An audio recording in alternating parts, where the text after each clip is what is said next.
Electric transducer আছে, যেটার কাজ হচ্ছে যান্ত্রিক চাপ থেকে ইলেকট্রিক তৈরি করা। অর্থাৎ আমি এখানে চাপ দিলে এখান থেকে ইলেকট্রিক তৈরি হবে। এবারে ইলেকট্রিকটা আমরা ব্যাটারির মাধ্যমে স্টোর করে রাস্তায় স্ট্রিট লাইট জ্বালাতে পারি, এবং এটা পরবর্তীকালে ভবিষ্যতে যখন রাস্তায় প্রযোজ্য হবে তখন রাস্তায় যে এখন ইলেকট্রিক গাড়ি চলাচল করছে সেই গাড়ির জন্য চার্জিং স্টেশন তৈরি করতে হবে। এবং এটা বিভিন্ন জায়গায় লাগানো যায়, যেমন টোল বুথে লাগানো যায়, সেখানে সবসময় প্রায় গাড়ি চলে, ইলেকট্রিক তৈরি হবে। তারপর জেব্রা ক্রসিংয়ে লাগানো যায়, ফুটপাথে লাগানো যায়, ন্যাশনাল হাইওয়েতে কিংবা যে কোনো হাইওয়েতে লাগানো যায়। এবং এটা সব কিছু হয়ে যাওয়ার পর একটা প্রশ্ন থেকে যায় যে এটা যদি কোনো ট্রান্সডিউসার খারাপ হয়ে যায় তাহলে এটা কীভাবে সারাবো? তাহলে কি গোটা রাস্তাটাই ব্লক করতে হবে?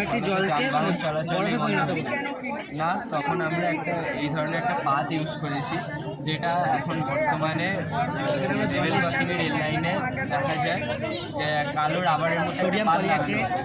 সেই ধরনের পাতের নিচে এই ধরনের ট্রান্সডিউসার লাগানো থাকবে।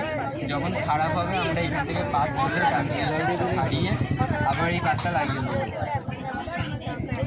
এবং তাহলে এর সুবিধা হচ্ছে যে এই জায়গাটা ছাড়া বাকি রাস্তাটা ব্লক হবে না, যানবাহন চলবে।